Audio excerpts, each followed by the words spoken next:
বন্ধুরা, কেউ আশা করেনি বাংলাদেশ এত দ্রুত ভারতের উপর নির্ভরশীল হয়ে যাবে।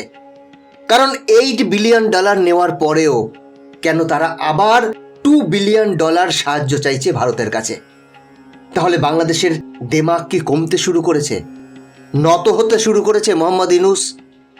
বন্ধুরা, সমস্তটা জানাবো আজকে, এবং তার সাথে সাথে এটাও জানাবো কোন কোন পণ্যের জন্য বাংলাদেশ সম্পূর্ণভাবে ভারতের উপর নির্ভরশীল। এবং এই ভিডিওর শেষে এটাও বলবো ভারত নিতে চলেছে বেশ কিছু বড় পদক্ষেপ, যার জন্য রাতের ঘুম ছুটেছে মোহাম্মদ ইউনূসের। সমস্তটা নিয়েই আলোচনা করব আজকের এই ভিডিওতে, তাই ভিডিওটা অবশ্যই শেষ পর্যন্ত দেখুন, কারণ এই তথ্যগুলো আপনার জানা অবশ্যই দরকার। তাহলে চলুন শুরু করা যাক। বন্ধুরা, শেখ হাসিনা সরকারের পতনের পর বাংলাদেশের যা পরিস্থিতি, সেটা স্বাভাবিক হওয়ার নাম নিচ্ছে না। একদিকে রাজনৈতিক অস্থিরতা, অন্যদিকে প্রবল বন্যা, এই দুইয়ে মিলে বাংলাদেশের ল্যাজে গোবরে অবস্থা। এরই মধ্যে একটি খবর সামনে আসছে, ভারত এবার বাংলাদেশকে বিদ্যুৎ সরবরাহ ছাড়াও কটন এবং ডিজেল সরবরাহ বন্ধ করতে চলেছে। আর এটা যদি সত্যি হয়, ভারত যদি কটন সরবরাহ বন্ধ করে দেয় বাংলাদেশকে, তাহলে বাংলাদেশের টেক্সটাইল রপ্তানি সম্পূর্ণভাবে বিপর্যস্ত হয়ে পড়বে। 17 আগস্ট ভারতের প্রধানমন্ত্রী নরেন্দ্র মোদী তৃতীয় গ্লোবাল সাউথ সামিটের আয়োজন করেন, যেখানে বাংলাদেশের অন্তর্বর্তীকালীন প্রধান মোহাম্মদ ইউনূস যোগ দিয়েছিলেন। এই অনুষ্ঠানটি ভার্চুয়ালি হয়েছিল। এর আগে দুই নেতার মধ্যে ফোনেও কথা হয়েছিল, যেখানে মোহাম্মদ ইউনূস জানিয়েছিলেন যে বাংলাদেশ সবার জন্য, এবং এখানে সংখ্যালঘু হিন্দু এবং অন্যান্য কমিউনিটির উপরে যাতে আক্রমণ না হয় সেই বিষয়ে তিনি সম্পূর্ণ খেয়াল রাখবেন, তাদের প্রোটেক্ট করবেন। আর যদি এর পরও আক্রমণ করা হয় তাহলে তিনি পদত্যাগ করতে পারেন, এমনটাই বলেছিলেন। যদিও বাস্তবে সেটা লক্ষ্য করা যাচ্ছে না। আর বাংলাদেশের ক্ষমতার পরিবর্তনের পর এটি প্রথমবার দুই দেশের নেতা একসঙ্গে একই মঞ্চে আলোচনায় এসেছেন। ভারত G20 সভাপতিত্ব করার পর উন্নয়নশীল দেশগুলির কণ্ঠস্বর উঁচু করার জন্য গ্লোবাল সাউথ সামিট শুরু করেছে। এই তৃতীয় ভার্চুয়াল শীর্ষ সম্মেলনে 100টিরও বেশি দেশ অংশগ্রহণ করেছিল। এটি চীনের জন্য একটি বড় জবাব, কারণ গ্লোবাল সাউথকে নেতৃত্ব দেওয়ার ক্ষেত্রে ভারত চীনের থেকেও অনেকটা এগিয়ে আছে। বন্ধুরা, এখন আমরা জেনে নেব কেন বাংলাদেশ ভারতের কাছে অর্থ চাইছে। দেখুন, বাংলাদেশ এখন বুঝতে পারছে যে তারা ভারতের উপর নির্ভরশীল। ভারতকে ছাড়া তাদের এক পাও চলবে না। ভারত প্রথম দিন থেকেই বাংলাদেশের অনেক কাজে সমর্থন করছে। ভারত বাংলাদেশের বিভিন্ন উন্নয়নমূলক প্রকল্পের জন্য $4 থেকে $5 বিলিয়ন ক্রেডিট গ্রাউন্ড দিয়েছে। কিন্তু এখন যখন প্রধানমন্ত্রী শেখ হাসিনা সরকারের পতন হয়েছে, তখন ভারত ভীষণই উদ্বিগ্ন যে নতুন সরকার এই প্রকল্পগুলির দায়িত্ব নেবে কিনা। কিন্তু এখানেই একটি টুইস্ট লক্ষ্য করা যায়। এখানে বাংলাদেশ আরও বেশি উদ্বিগ্ন হয়ে আছে যে ভারত তাদের আদৌ টাকা দেবে কিনা। যদি এই প্রকল্পগুলি বাতিল হয়ে যায় তাহলে ভারতের বড় আর্থিক ক্ষতি হবে, আর তার থেকেও অনেক বেশি ক্ষতি বাংলাদেশের হবে। বাংলাদেশের অর্থনীতিতে ব্যাপক প্রভাব পড়বে। এই কারণেই বাংলাদেশের সরকারের প্রধান মোহাম্মদ ইউনূস তড়িঘড়ি মোদীকে ফোন করেছিলেন, হিন্দুদের নিরাপত্তার গ্যারান্টি দিয়েছেন এবং মোদীর সঙ্গে সম্মেলনে অংশ নিতে উপস্থিত হয়েছেন। এটা প্রমাণ করে যে তারা ভারতের প্রতি বিশ্বস্ত থাকবেন।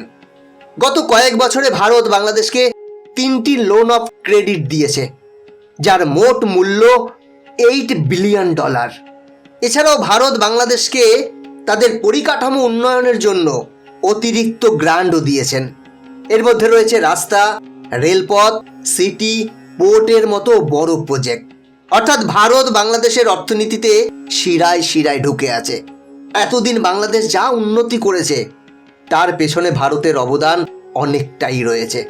কিন্তু বাংলাদেশের বিরোধী দলগুলি এই প্রকল্পগুলির এবং লাইন অফ ক্রেডিটের দুর্নীতির অভিযোগ করেছেন, যেমন ফান্ডের অপব্যবহার, ঘুষ এবং ইচ্ছাকৃতভাবে প্রজেক্ট কমপ্লিট করতে দেরি করা।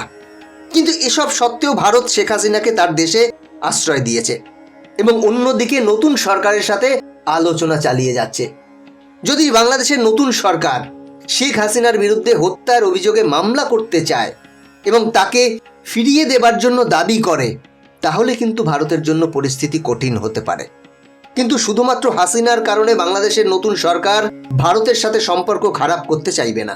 কারণ যদি ভারতের সাথে তাদের সম্পর্ক খারাপ হয়, তাহলে এর সবথেকে বড় খেসারত বাংলাদেশকেই দিতে হবে। কিন্তু এবার সবথেকে চমকে যাওয়ার মতো তথ্যটি হলো যে ডিজেল এবং পেট্রোলের জন্য বাংলাদেশ বেশিরভাগ ক্ষেত্রেই ভারতের উপর নির্ভরশীল। বন্ধুরা, আপনারা জানলে অবাক হবেন, বাংলাদেশে তেল সরবরাহকারী ভারতীয় কোম্পানিগুলির পেমেন্ট অনেকটা বাকি রয়েছে বাংলাদেশের থেকে, এবং তাদের কাছে আর অর্থও নেই। তাদেরকে পেমেন্ট করতে সমস্যায় পড়ছেন, কারণ বাংলাদেশের কাছে মাত্র $20 বিলিয়ন বিদেশি মুদ্রার ভান্ডার অবশিষ্ট রয়েছে। এটি মনে করা হচ্ছে যে যদি ভারত বাংলাদেশের জন্য অর্থ প্রদান না করে, তাহলে তেল সরবরাহ বন্ধ হয়ে যাবে। ফলে বাংলাদেশে আরও নতুন সমস্যার তৈরি হবে। অর্থাৎ এই ক্ষেত্রেও বাংলাদেশ পুরোপুরিভাবে মালদ্বীপের মতোই অবস্থায় পরিণত হবে। কিন্তু সবথেকে আশ্চর্যের বিষয় হলো, বাংলাদেশ এই বছরের শুরুতে ভারত থেকে $2 বিলিয়ন সাহায্য চেয়েছিল, যাতে করে সে তেলের বকেয়া অর্থ পরিশোধ করতে পারে। কিন্তু এই চুক্তি কখনোই চূড়ান্ত করা হয়নি। এখন ধারণা করা হচ্ছে যে বাংলাদেশের নতুন সরকার ভারতের কাছ থেকে পুনরায় অর্থের জন্য আবেদন করতে যাচ্ছে, এবং জানা যাচ্ছে ভারতের তরফ থেকে $2 বিলিয়ন সাহায্য করা হতেও পারে। কারণ ভারত থেকে ফান্ড ট্রান্সফার না হলে পরবর্তীকালে বাংলাদেশের সমস্যা বাড়বে। এই মুহূর্তে বাংলাদেশের সবথেকে বড় ভয় হলো যে ভারত তাদের বিদ্যুৎ সরবরাহ বন্ধ না করে দেয়, কারণ তারা বিদ্যুৎ বিলের অর্থ পরিশোধ করতে পারছে না। 2023 অর্থবর্ষ অনুযায়ী ভারত প্রায় 12,000 মিলিয়ন ইউনিট বিদ্যুৎ বাংলাদেশে রপ্তানি করেছে, যার মূল্য $1 বিলিয়ন। জানা যাচ্ছে যদি বাংলাদেশ বিদ্যুতের বিলের টাকা পরিশোধ করতে না পারে, তাহলে ভারত তার বিদ্যুৎ সরবরাহ বন্ধ করার প্রস্তুতি নিচ্ছে। সম্প্রতি ভারত তার বিদ্যুৎ রপ্তানিতে কিছুটা পরিবর্তন করেছে। এই পরিবর্তনের একটাই উদ্দেশ্য, আদানি গ্রুপের ঝাড়খণ্ডের পাওয়ার প্ল্যান্টকে সুরক্ষা দেওয়া। এখন এই প্ল্যান্ট ভারতেও বিদ্যুৎ বিক্রি করার অনুমতি পেয়েছে। আগে এই প্ল্যান্ট শুধুমাত্র বাংলাদেশে বিদ্যুৎ বিক্রি করতে পারত। এখন চাইলে আদানি পাওয়ার নিজেই বাংলাদেশকে বিদ্যুৎ নাও দিতে পারে, সেই ক্ষমতা তাদের দেওয়া হয়েছে। বন্ধুরা, এবার খুব মনোযোগ দিয়ে শুনুন, ভারত বাংলাদেশকে কিভাবে নিয়ন্ত্রণ করে। গত অর্থবর্ষে ভারত থেকে ডিজেলের রপ্তানি হয় প্রায় $830 মিলিয়ন এবং কটনের রপ্তানি হয় প্রায় $585 মিলিয়ন। এছাড়াও চাল, ডাল, আলু, পেঁয়াজ সহ বিভিন্ন জিনিস বাংলাদেশে রপ্তানি করা হয়। বলতে গেলে বাংলাদেশ পুরোপুরি ভারতের উপর নির্ভরশীল। কিন্তু বাংলাদেশের কিছু মিডিয়া এবং নেতাদের বক্তব্য শুনলে সেটা একদমই মনে হয় না। তারা এমন ভাব দেখায় যেন ভারত বাংলাদেশের উপর নির্ভর করে।